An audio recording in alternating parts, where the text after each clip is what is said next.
So today we are going to see how to install the virtual machines in Windows 7. So go to this Hacktech environment, Hacktech DVD and this Hacktech environment setup tools and double click on VMware player. This is the openware software for installing virtual machine.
This VMware player will automatically install the virtual network for you so that it can connect the host machine as well as the guest machine to make a local virtual LAN.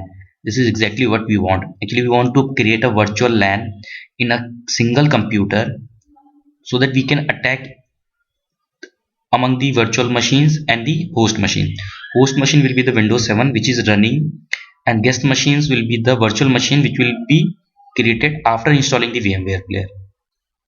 So suppose after the installing the VMware player, we need to create one virtual machine of operating system called Windows XP.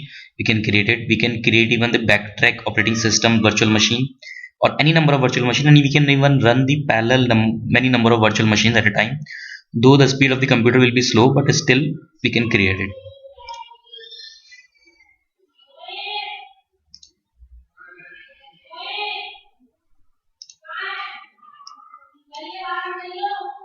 It may take some time to install everything, and after installing it, we can give the other you can say the virtual image, or you can say the ISO image of the Windows 7, Windows XP or backtrack to this VMware player, or we can directly give the DVD in the CD-ROM DVD-ROM to install this VMware player.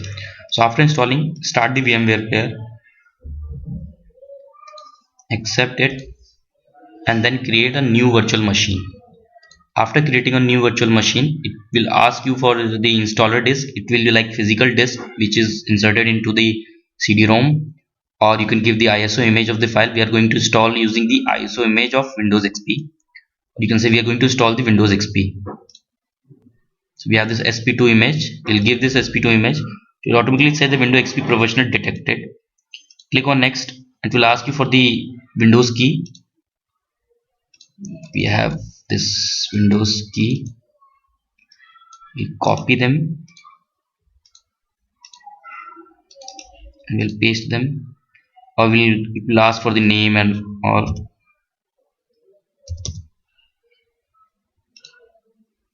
it will name the virtual machine, and then it will ask the location where the virtual machine will be created.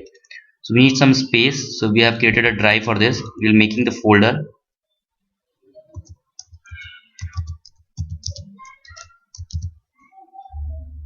We'll select this folder, click on next. It will give the space, maximum disk space. Recommended size is 40. You can keep it as something 20 or something. 20, I think 20 is enough. After this, the 512 MB RAM is allocated, 20 GB is allocated, and NAT is a network adapter by which this virtual machine, or you can say the XP machine, will communicate with the host machine. It is called network address translation, or you can say the XP machine will will run internet through the NAT, or you can say network address translation, by which the private IP addresses are converted into public IP addresses. So this will be like a kind of bridge between OS and between host OS and guest OS. After that, click on finish. It will start the virtual machine, and as you can see, after this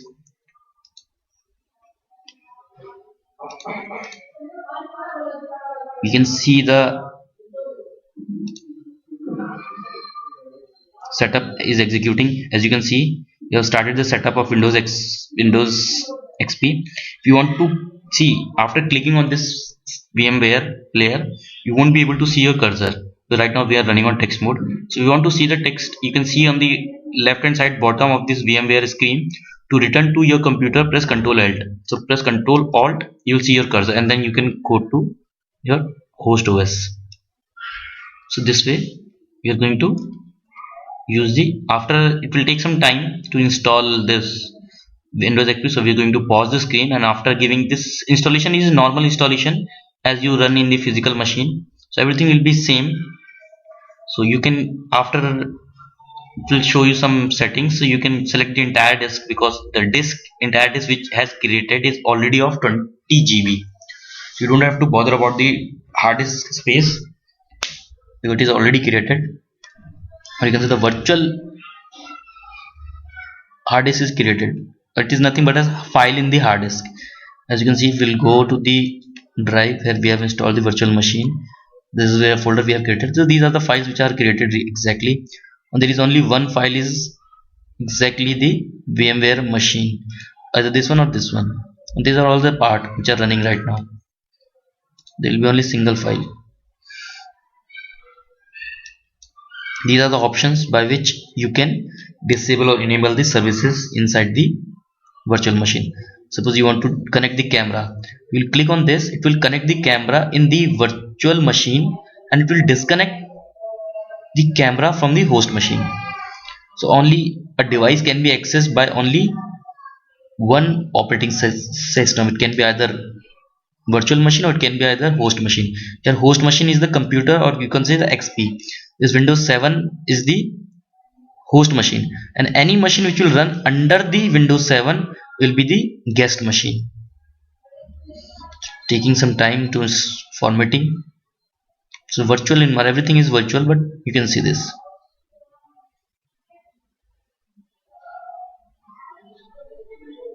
It will take some time, so we are going to pause this, and as soon as we will get some information to display, we will release the video.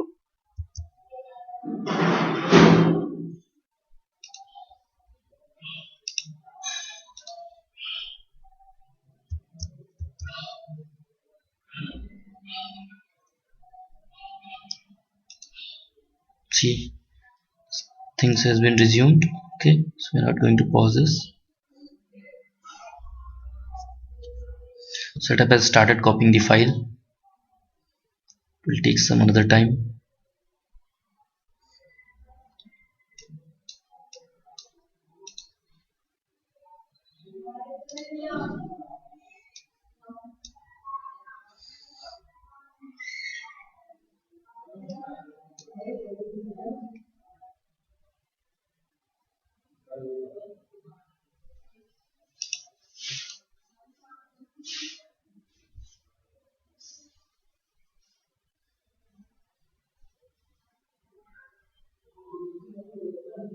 So everything is just a normal setup. So similarly, you can install even a backtrack inside this virtual machine, or you can say that as a virtual machine you can install the backtrack. So after this is always good to install backtrack as a virtual machine, because this will give you the chance to communicate with the Windows 7 as well as from with the backtrack. Most of the hackers do the same thing. They just install Windows 7 and then install backtrack inside the Windows 7. Even if you wish, you can use the VMware player in the backtrack also, because the Linux version of VMware player is also available on internet. You can get it from website.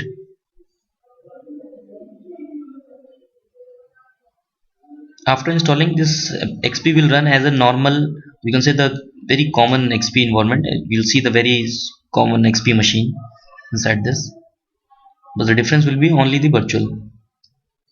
It's always good to install operating systems like this first to test. After that, you can remove it by just clicking on the file and then click a shift delete. This way you can delete any number of operating system without affecting your host machine. So let's show you the what are the configuration you need to do for installing the XP. The very common configuration.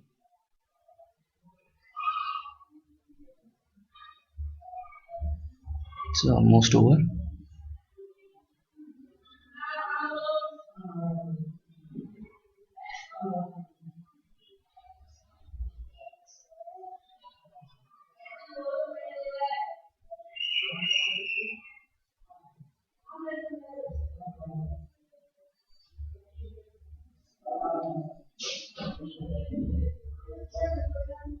See, after this it will ask for some inputs like where to install, how to configure the hard drives and all. So it's restarting the computer. Restart machine has been restarted. As you can see, see this is a normal XP machine running inside the application, not inside the computer exactly. But see, this XP will be connected to Windows 7 through LAN. So you can ping Windows 7 from XP or XP from Windows 7. So both the things will work. So this you can see, press Ctrl G. See, now setting has been started. So it's just installing Windows. Now it may take some time. It won't take more than 10 minutes. So we're going to pause this video. I will resume it when the XP will be installed. So after installation, you'll see the windows like this. Windows XP. It will ask you for the username or password or some details. It depends upon whether the configuration has been given or not.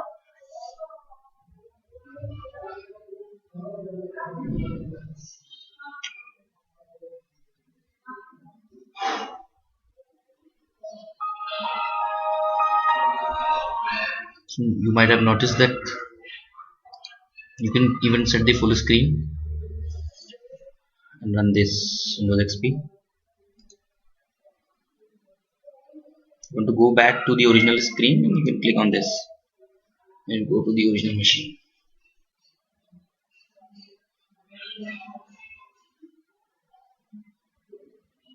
Might be slow because running on the upper layer of Windows 7. You can see. You can click on Start my computer to show you this C drive, which is of 220 GB. So this is nothing but a small computer installed inside the Windows 7. So this way you can install the Windows 7. Now you can see the IP address of this Windows XP.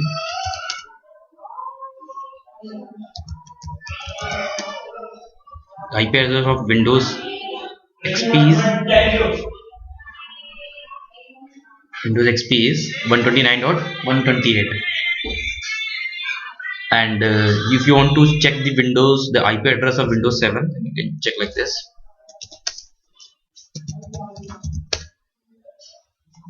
So my machine's IP address is 192.168.126. something. It's 1 actually. So host machine IP address is 1. It's mostly 1. So now you can see, you can ping the Windows XP by typing this.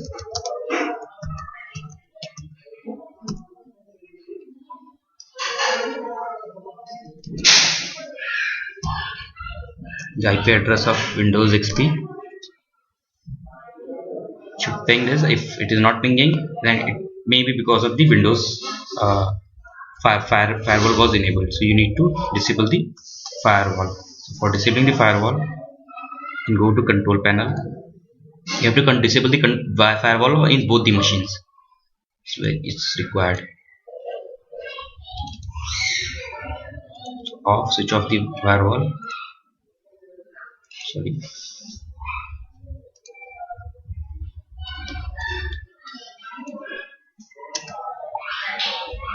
Firewall is off now. If you want to change the resolution, you can change the resolution by clicking on property, go to settings and increase the resolution to this. Now you can see the complete full screen, and anytime you can go to the original screen. So its firewall was disabled.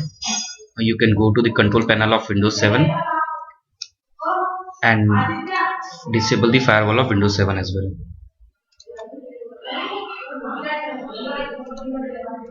Turn off the firewall and the automatic updates. Now try to ping the Windows XP. You can see now you're getting the reply from the ping, and right now we are pinging from Windows 7. We are pinging the Windows XP from Windows 7, and we can ping the same machine, like, or you can say Windows 7 from Windows XP. So for that, right, ping, forgot the IP is 126. So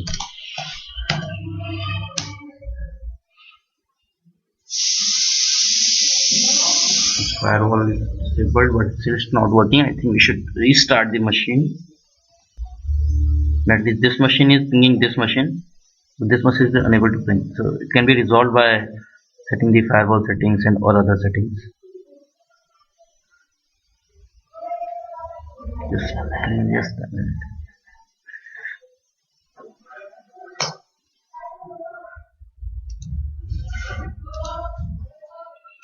Maybe we need to restart the machine.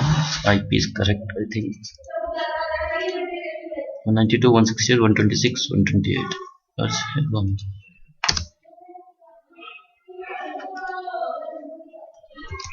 So for this, we need to restart the machine.